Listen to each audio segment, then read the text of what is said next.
Happy Tuesday. Happy quarantine. Happy. How y'all doing today? So, hey, I want to tell you a little bit about my high school experience and what that was like and how that applies to today. So, when I was in school, I was one of them like early ADD cases. I didn't know what the hell to do with me, that type of shit, Um, and as a result, I had a hard time paying attention.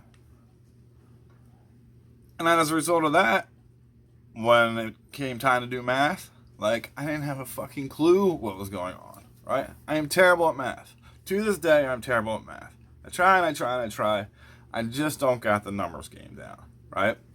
So, even at one point, at my second attempt of 11th grade, they were like, here, Mr. Evans, we'll just give you 3 classes in a day. So you just got to get up, be at school by 8:15. You'll be out of school by 10:45, and your day's over with. You just have to do this math class, this reading class, and some other class. I don't remember what it was. And even then, I was still kind of like, nope, not going to do it. Not in the least bit. And so I dropped out of school. When I dropped out of school, I started getting a little bit more trouble. Anyone that knows me from my childhood, like, trouble written all over me. Okay? So, I didn't graduate. And, I was kind of disappointing because I generally like the people I went to school with. There's some good people there. I wanted to walk the field and throw my cap and stuff, but I wasn't able to do that. And I'm not gonna blame that all on math, but math had a good deal to do with it. So I ultimately got my GED, and I got that when I was in prison.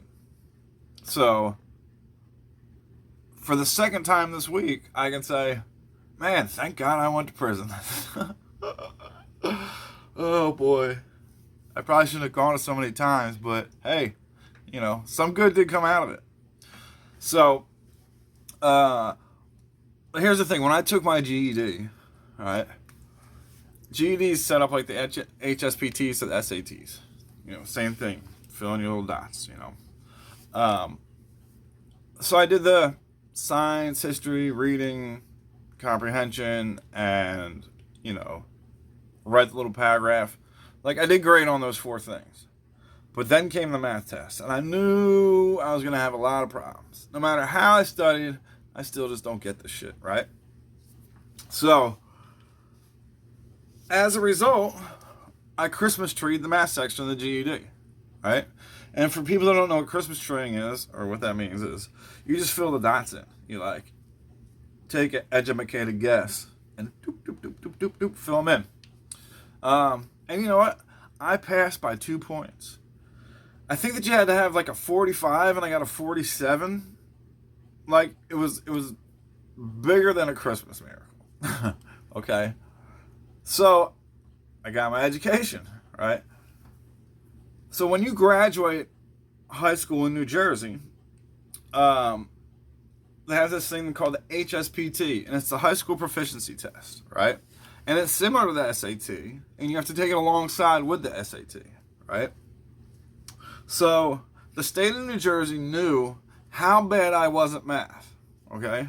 I'm really pushing on this how bad I'm at math thing pretty heavy, because it's really important for this whole video, right? So they knew how terrible I was at math, and they didn't really know what to do about it. So everybody has to take the HSPTs, everybody has to take the SATs. When it came time for me to take those 2, I got exempted from the math sessions. Like, they gave me an automatic pass. Like, it was almost like the predecessor to Common Core, right? Just pass the motherfucker, get him out of here, right? So that's what they did. Excuse me. I got the burps this morning.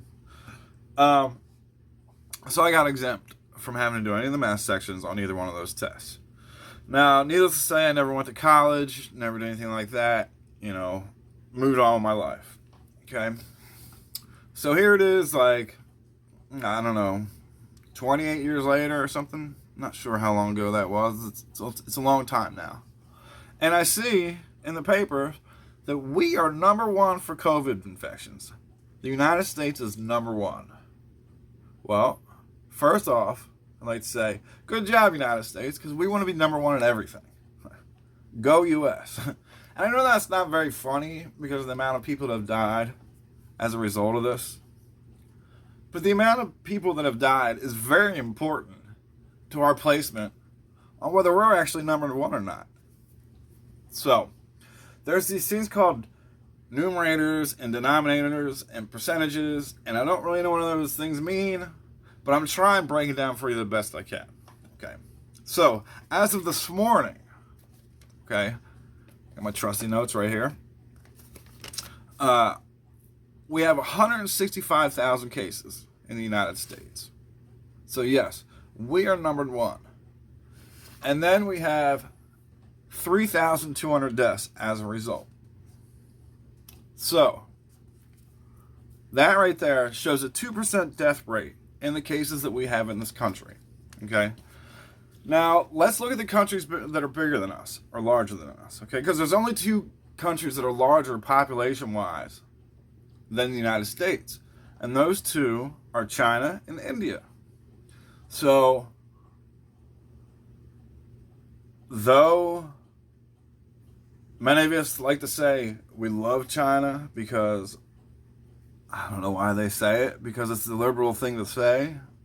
You know, I don't know why they say it. But China lies.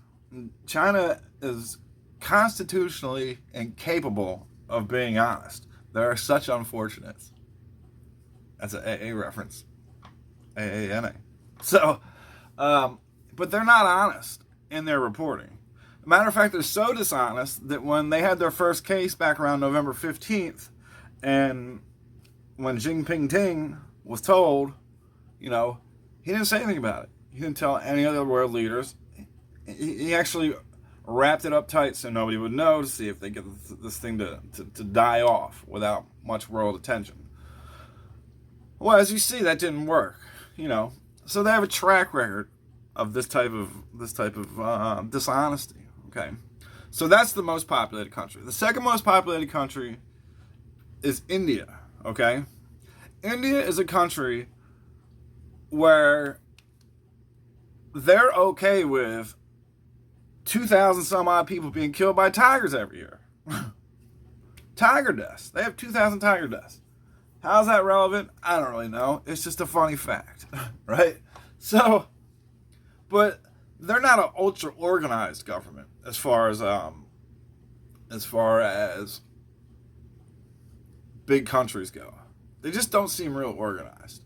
And yeah, they've reported some numbers, but I don't know. It's kind of a really crappy third world place. Lots of disease, lots of infections, lots of death. So, you know, who knows if anybody's reported it? Who knows whatever.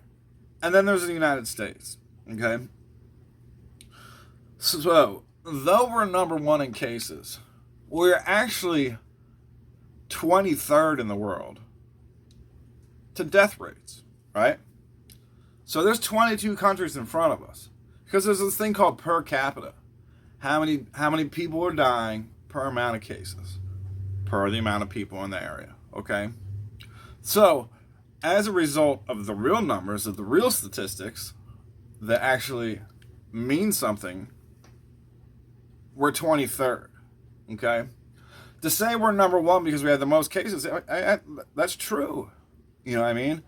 And that's not a lie. But it creates hysteria of how terrible of a place we are. Oh my gosh, we have the most cases. Well, of course we do. We're the third most populated country on the planet. It would almost be impossible for us not to have the most cases.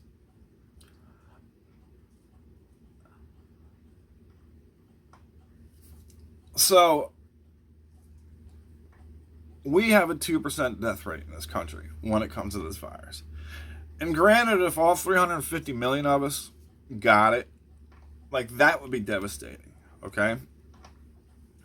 They're projecting that the height of this is going to be sometime around Easter in mid-April, and then the numbers are going to start going back down. So we might see up to 300,000 cases, maybe a million. I don't know. But the point is, if this happens, right, and we keep the death rate still at 2%, we're doing a hell of a fucking job. Okay? There's no cure for this. There's no antibiotics for it. You know, they're testing some things, but there's no vaccine, there's no cure. So this thing is going to run wild across the entire world. Okay? There's no stopping it. And as a result, people or countries that have the most people in it are going to be countries that have the most cases in it. I know that's crazy sounding, and it's not, you know, I don't know. Like, duh. Like, what'd you expect? So, if we keep our death rate at 2%, then we're doing a hell of a fucking good job. And I know that our medical system's rated like 36 in the world because of whatever the reasons are. It really doesn't matter to me what the reasons are. I just know it's a really favored liberal talking point, right? But as long as we're keeping those death rates below 2% or at 2%, we're doing good, okay?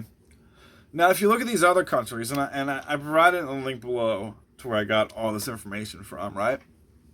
If you look at the countries that have higher death rates than us, right, per capita, because that's really what matters, death rates per capita.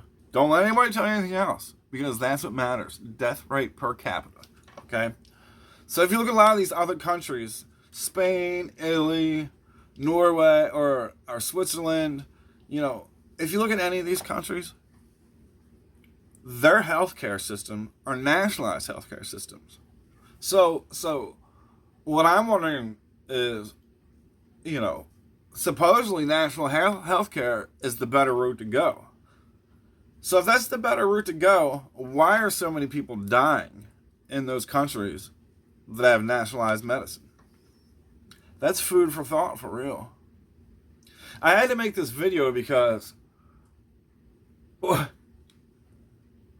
just the hysteria and the bipartisanship, you know, or the politicalization of this thing is disgusting, really.